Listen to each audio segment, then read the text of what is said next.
Hey you guys, welcome back to my channel for another video. Today I am sharing a flip through of Writing and Rhetoric Narrative 2, as I've had quite a few of you ask me about this curriculum since I started using it with my kids.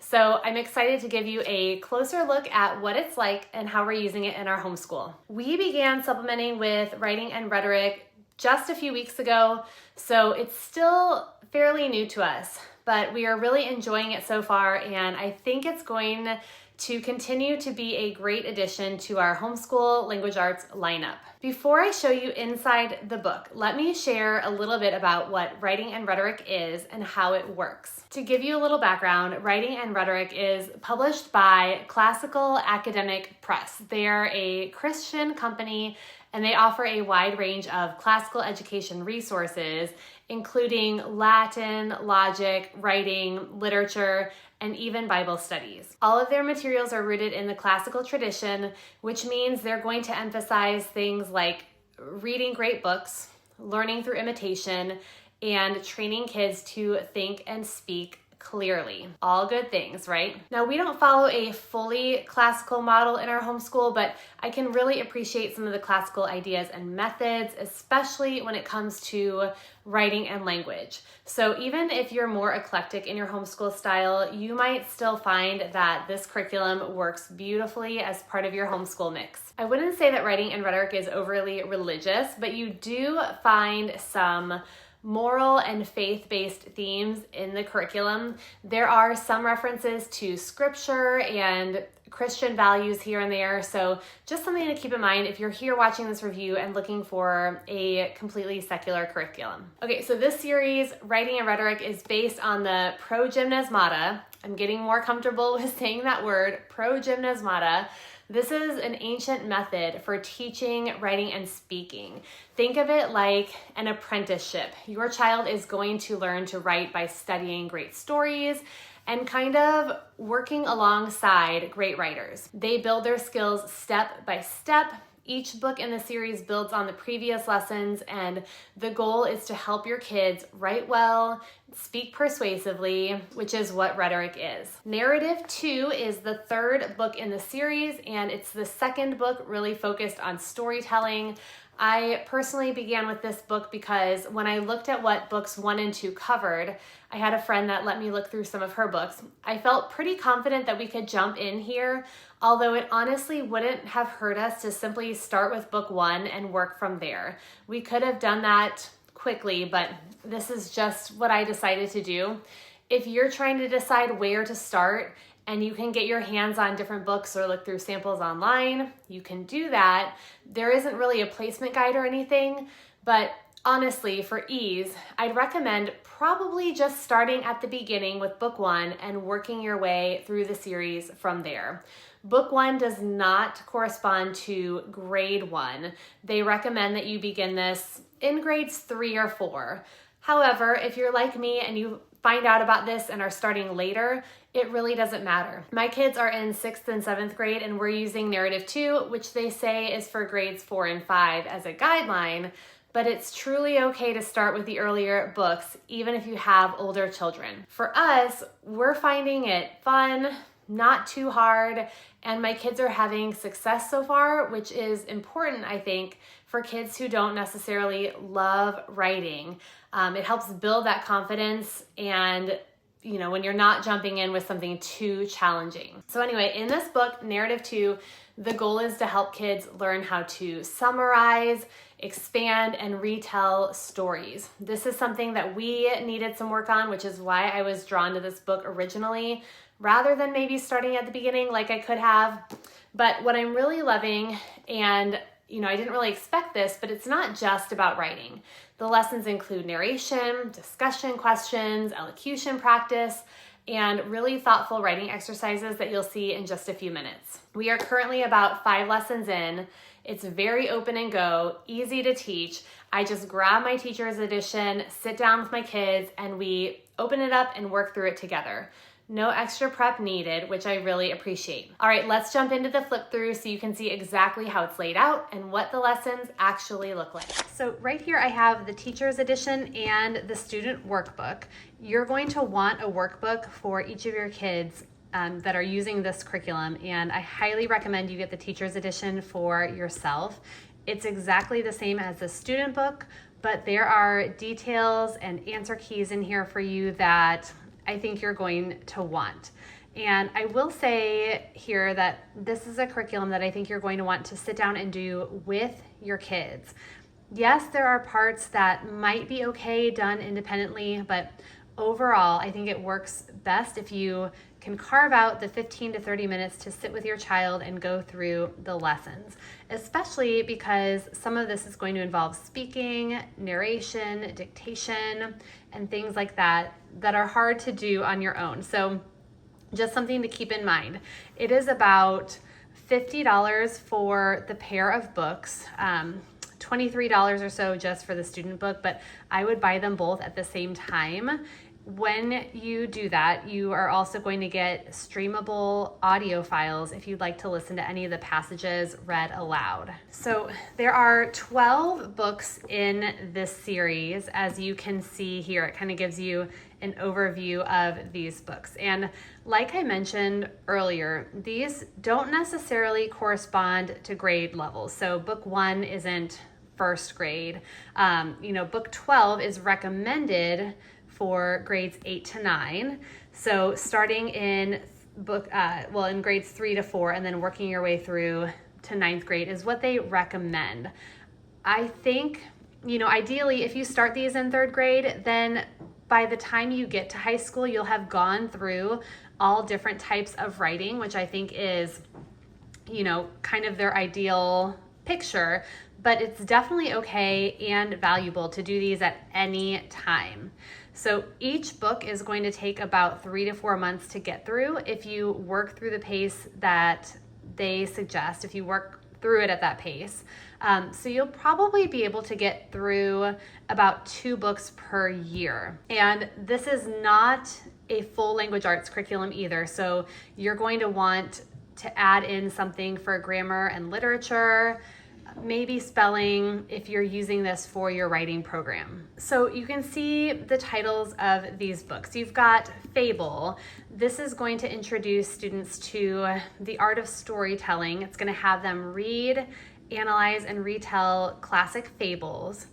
Then you have Narrative 1 and 2. These are going to build upon storytelling skills that they learned in Fable with more complex narratives, gradually getting into longer and more detailed stories, using dialogues, descriptive words, varied sentence structure, and things like that to really help kids enrich their writing. Crea and Proverb is going to introduce students to Crea. I had to look that up, but it's like anecdotes. And so Crea and Proverbs, and it's going to teach them to analyze, expand, and apply those sayings. From book 5 and on, the series is going to start to bring in more logic and critical thinking as the kids are ready for it. So refutation and confirmation, students are going to learn to engage with arguments. They'll practice refuting or confirming statements. It's so important to work on this, to think critically, and to be able to construct those logical, well-supported arguments. So I'm looking forward to this one. Then we move into book 6, Commonplace. In this one, kids are going to learn about and write about common moral or ethical themes. And then we get into, to make sure I'm saying this right, encomium and vituperation. I think that's right. Those are challenging words. They basically mean writing that's going to praise or criticize. So this book is going to focus on writing speeches and essays that either praise or criticize something. Then we get into comparison, pretty simple, teaching kids to compare and contrast effectively. You have description and impersonation. This will help kids develop descriptive writing skills and also the ability to write from another's perspective. And then thesis 1 and 2 are obviously about the process of developing and defending a thesis. Thesis 2 is just going to dive into more refinement of persuasive writing techniques. And then finally, book 12 is declamation. This is where students are going to compose and deliver full speeches using all they have learned in this series. It is kind of hard to imagine what it will look like when we get here. As of right now, I can't say this is a strength of my kids. I mean, it definitely wasn't one of my strengths growing up, but then again, I never had a curriculum like this. I didn't learn in this way. So it really makes me excited to see where this will take us and the skills that my kids are going to develop along the way. And for the sake of this video, this is just a brief description of each of these books. As I'm finding in Narrative 2, these books cover so many skills and have your kids practicing so many good things. And the progression just aims to ensure that they will systematically build their writing and rhetorical abilities. So while it sounds intimidating, so far I'm finding the lessons are broken down really well and just continue to build on each other. Okay, so let me give you guys a look at the table of contents, just so you can see some of the stories that are referenced and used as models in this text. All right, so this has 11 lessons in it, including writing their own story at the very end. This page goes over what a typical teaching week might look like. They recommend 3 to 4 days a week to cover each lesson, but you can really be flexible with this. You can follow a schedule, or you can just open the book and work through what you can each day. Some days we might only have 15 minutes and can only get through one small exercise, and some days we have an hour and we can do more. I think this is a really flexible curriculum, and you can make it fit into your schedule however you want to. I will mention this: if you like schedules, if you like to have things planned out, I totally get that. You can purchase lesson plans for this for about $7 on the Homeschool Planet Marketplace if you use Homeschool Planet. And then you'll have your entire plan ready to go in your planner. So I think that this is a great option if you're feeling overwhelmed about where to start and stop a lesson, or if you just want some structure in that area. Okay, here's a little introduction to the students. You have an introduction to the curriculum and the purpose behind what they have created here. This page is going to give a little bit more background on the Pro-Gym and how it's developed through the series.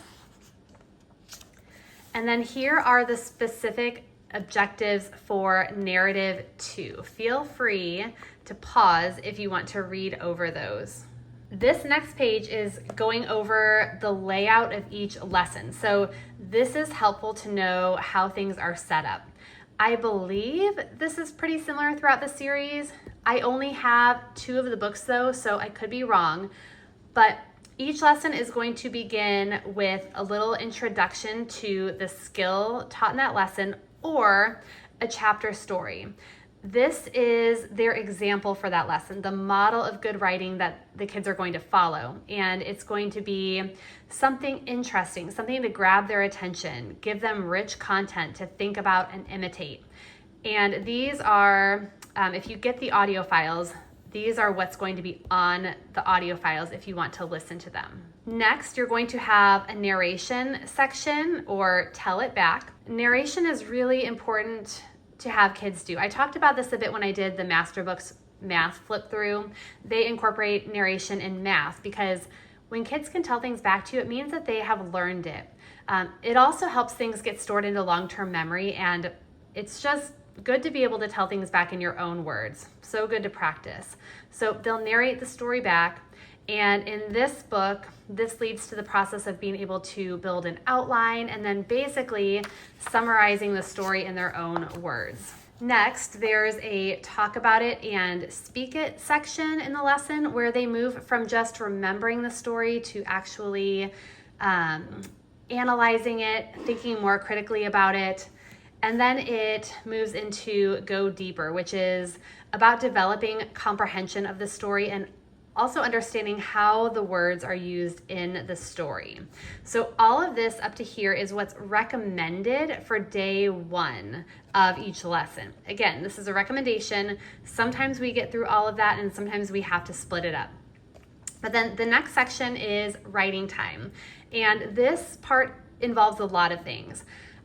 This is recommended for day 2 of the lesson. However, this is also the part that you will probably want to cover over a couple of days, as it's a bit lengthier and meatier. In this section, your kids will have a variety of writing exercises, and I'll show you some examples as we flip through. And then finally, you're going to see a Speak It section at the end of the lessons that is going to give your kids a chance to recite or present or share their work aloud.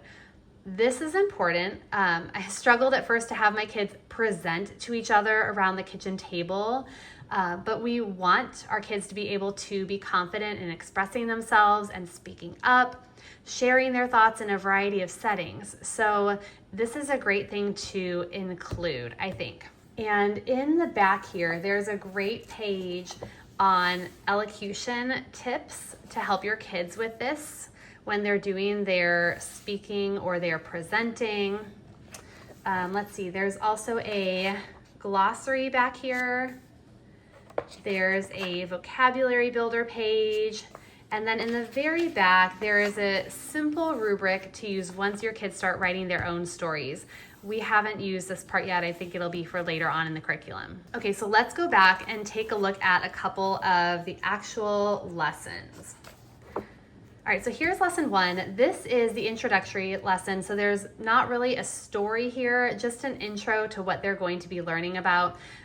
This gray box up here is only in the teacher's guide. So when you see these gray boxes, everything else looks identical to the student workbook, but the gray boxes are going to be for you as a parent to give you little tips or any answers or anything that you're going to need as you go through this book with your kids.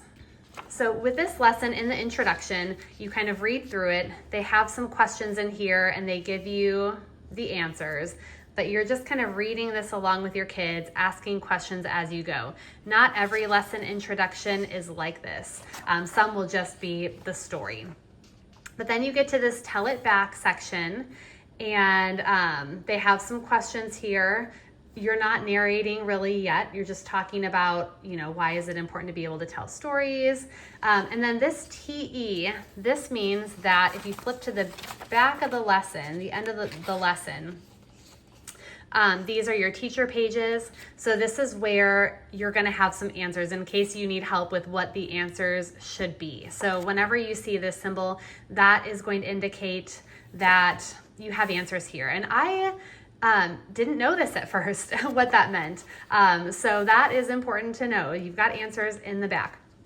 Then we've got our Talk About It section. You're just having a discussion about the lesson.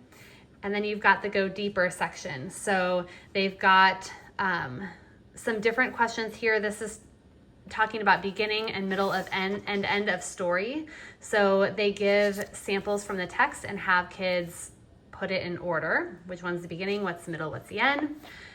You have some songs here distinguishing between narrative or non-narrative poems to do the same thing with. So making sure kids can pick out what a narrative is, what is not a narrative. Passages from ancient books. And then they have copy work in their writing time, dictation, and then a summary.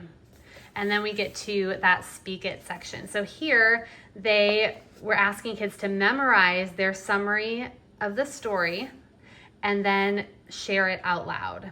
And then it gives them tips on that proper elocution here as well that you can read through. So that is it for the first lesson. And then we get into lesson 2. So again, ideally 1 week per lesson, but you really have to make it your own. For lesson 2, they do a review of narrative types.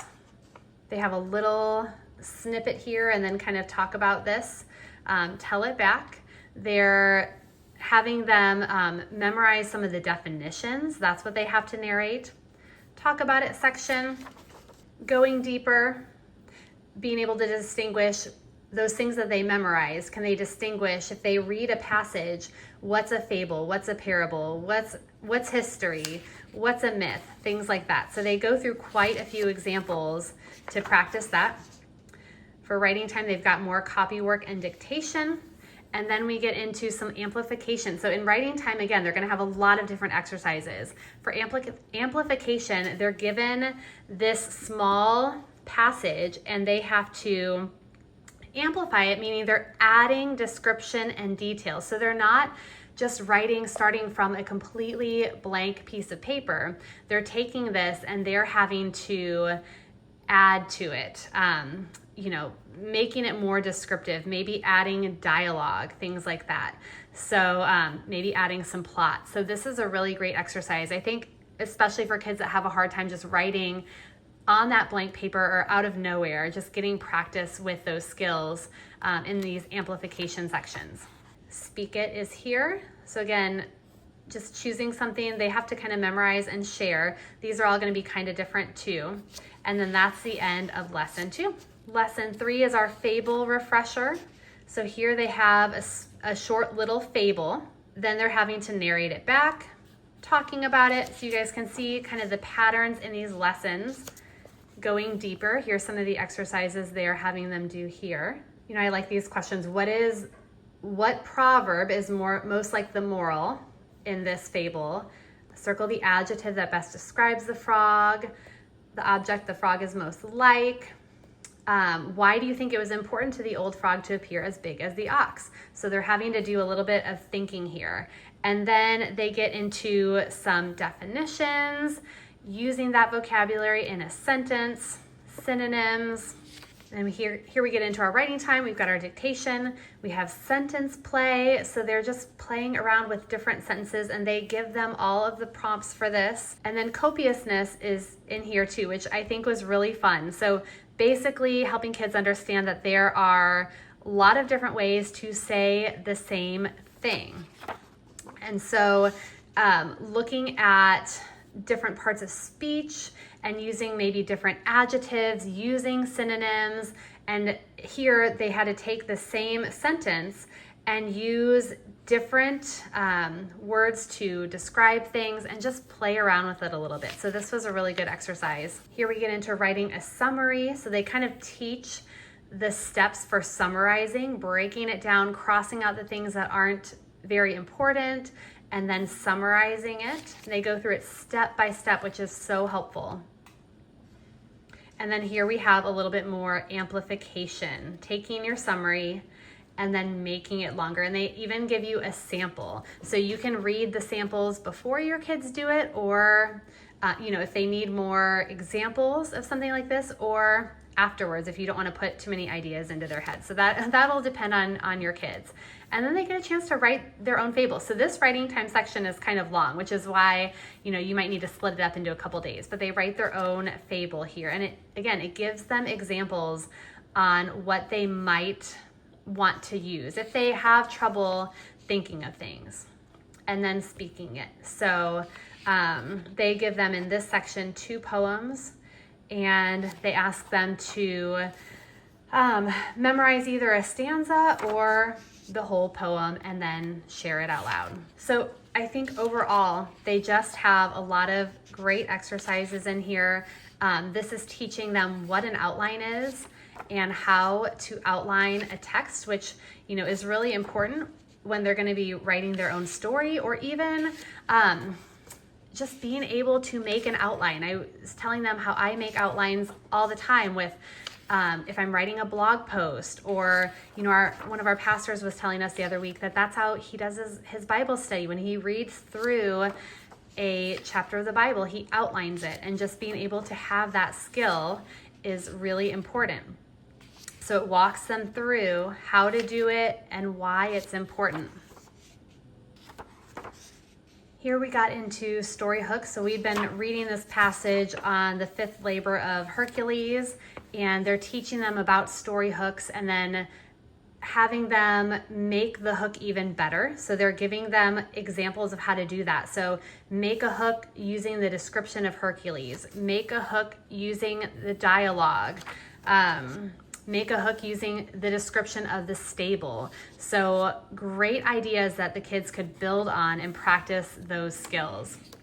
I had mentioned this in one of my other videos, the game that my kids played. We had a really good time doing this, and it was good practice for them. So that is lesson 5, and that is the point to where we are at so far in the curriculum and everything that we have done so far. So you can kind of see the style of the lessons, the structure of the lessons, oral narration, tell it back, continuing with those outlines. This piece was a little bit longer of a piece, talking about it, going deeper. They've got vocabulary within here, synonyms, antonyms, dictation, got sentence play and copiousness here, changing the dialogue, changing the point of view, changing the protagonist. So I really like how the kids work off of the models here, and they really break things down into manageable chunks. So I don't think that the kids are going to feel just out on their own or left to the point where they have to figure everything out of nowhere. So I really like that about this curriculum. I like how everything tends to build on the skills that they have already learned. They're going to get used to the different exercises and find confidence in that and just be able to build on that. All right, and then we get to lesson 11. This is the last lesson in the book, and this is where they are going to write their own story, their historical fiction story. So this is what everything builds to in this in this book, Narrative 2.